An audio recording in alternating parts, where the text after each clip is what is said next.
Everyone is talking about the fact that the Duke and Duchess of Sussex are expecting their first child in spring 2019. This is an exciting time for the couple, but it also means Meghan Markle is going to have to learn a whole new set of rules to follow. Today we're talking about the rules royal mothers must obey. Before we begin, make sure to click the subscribe button for more videos from TheTalko. Now let's start talking about those royal rules. Announcement.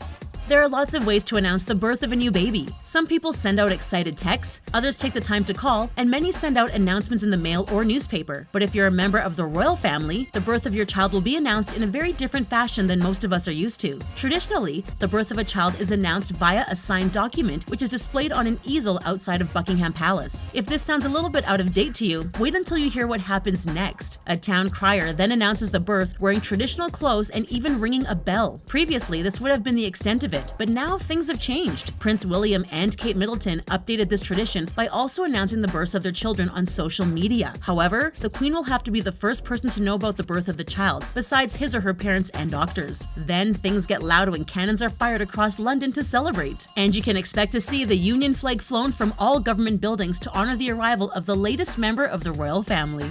Names.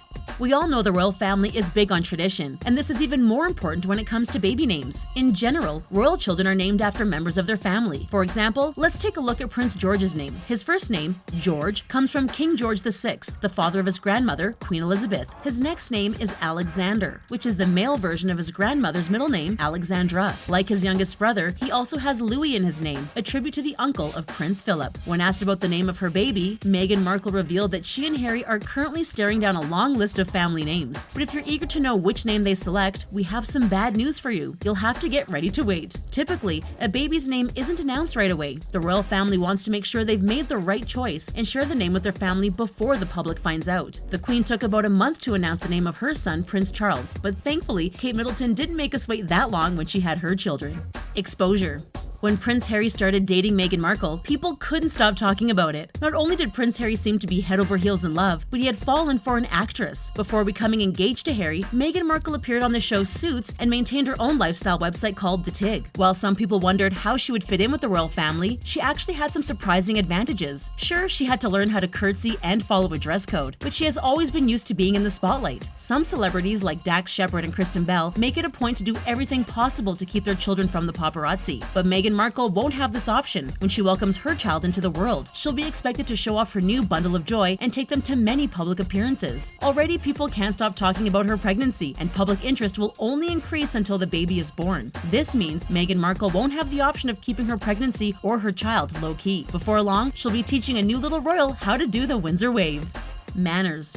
Most parents believe an important aspect of raising their children is teaching them to have good manners. But the criteria is even harsher when you're a child growing up in the royal family. Your manners are expected to be impeccable at all times. Because these kids make so many public appearances, a public temper tantrum would be the height of embarrassment for their parents. Like all children, royal children need to learn how to say please and thank you. But there are many other things to learn as well. One is the Windsor wave, which is a refined and dignified way to greet others. If Meghan Markle gives birth to a girl, she will be expected to learn how to perform the perfect curtsy. She will need to curtsy whenever the Queen enters the room and to higher-ranking people in the family. Knowing when and how to curtsy is quite complex, and even Meghan Markle has been spotted struggling with knowing when it should be done. Girls in the royal family are expected to sit properly with their legs together and pointed to one side in a position known as the Duchess slant. Education. As you can imagine, members of the royal family don't exactly send their children to public schools. Education is extremely important to members of the royal family, and they can afford the very best for their children. For a long time, it was the custom to hire private tutors who would teach the children in their own homes. This would be done until the children were deemed old enough to head to an exclusive boarding school. The children of Queen Elizabeth all attended Gordonstoun in Scotland, which was notorious for its strict discipline. However, Meghan Markle will have more options when it comes to selecting a school for her child. Modern royal parents tend to be more progressive and now send their children to a wide variety of different schools. While the Duchess of Sussex will be required to send her child to a good school, the term good is more subjective than it once was. When it came time for Prince George to attend preschool, his parents selected an exclusive Montessori school with a tuition of $23,000 per year. The public was surprised when the Duke and Duchess of Sussex chose a different school, Wilcox Nursery, for their daughter, Princess Charlotte. Guests.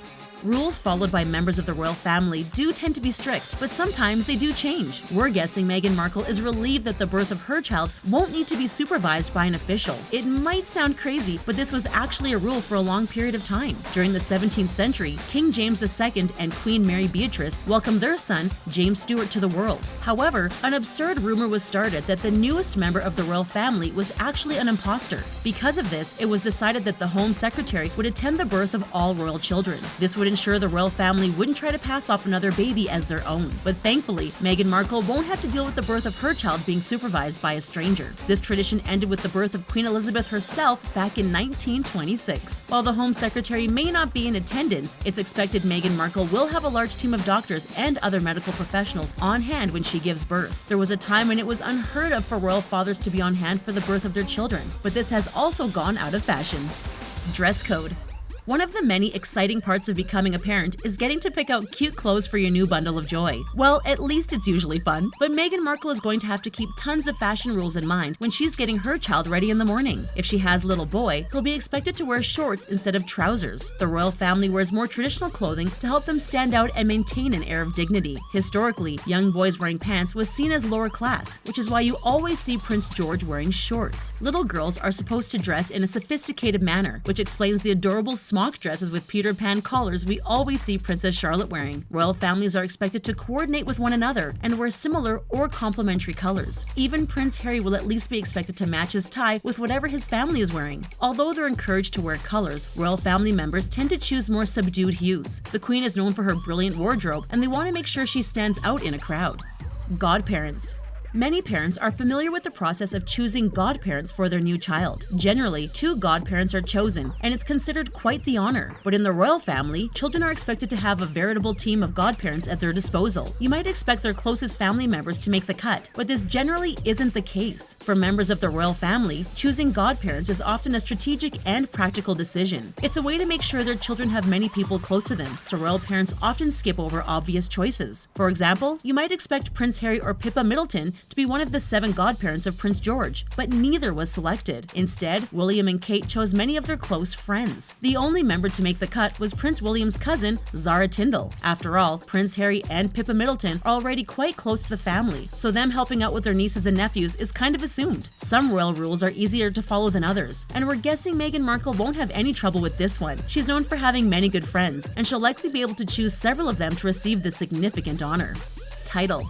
Some members of the royal family relish their roles. Prince William quit his job in order to spend more time attending royal engagements and supporting his grandmother, Queen Elizabeth. But Prince Harry has never been overly interested in the royal life. Sure, he loves his family and does his duty, but it's well known that he tries to live as normal a life as possible. He even made waves once by claiming that nobody in his family particularly wants to rule. They only do so because it's required. Considering this and Meghan Markle's background, it's no surprise these 2 parents would like their child to have a relatively normal upbringing. Royal titles are awarded by the Queen at her discretion. Most likely, their child will be given the title Earl of Dumbarton if it's a boy, and would eventually inherit the title of Duke from his father. If the baby is a girl, the title will probably be Lady Mountbatten Windsor. Meghan and Harry would have the option of requesting a prince or a princess title from the Queen, but we're guessing they most likely won't. Princess Anne, the daughter of Queen Elizabeth, actually turned down royal titles for her 2 children so that they could pursue their own lives and career. We wonder if Harry and Meghan might do something similar.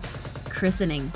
Many families have specific religious traditions, and the royal family is no exception. All babies born into the royal family are expected to be christened, and certain family heirlooms must be incorporated into this momentous occasion. The silver baptismal font used is called the lily font, named after the flower. Queen Victoria and Prince Albert used it in February 1941 for the christening of their first child, Victoria. She was baptized in the throne room of Buckingham Palace, and now the lily font is stored in the Jewel House section of the Tower of London. This sacred font isn't just filled with any holy water. Generally, it's flown in straight from the River Jordan. It's believed this was where St. John baptized Jesus himself, so it's no wonder this is what the royal family chooses to use for their children. The royal christening gown worn by royal babies also hails from Queen Victoria. She commissioned it for her daughter Victoria, and it was worn by a total of 62 royal babies, including Prince William and Prince Harry. However, in 2004, it was deemed too fragile to be used any longer. Instead, a replica was made, which is what Meghan Markle's baby will undoubtedly wear on his or her special day.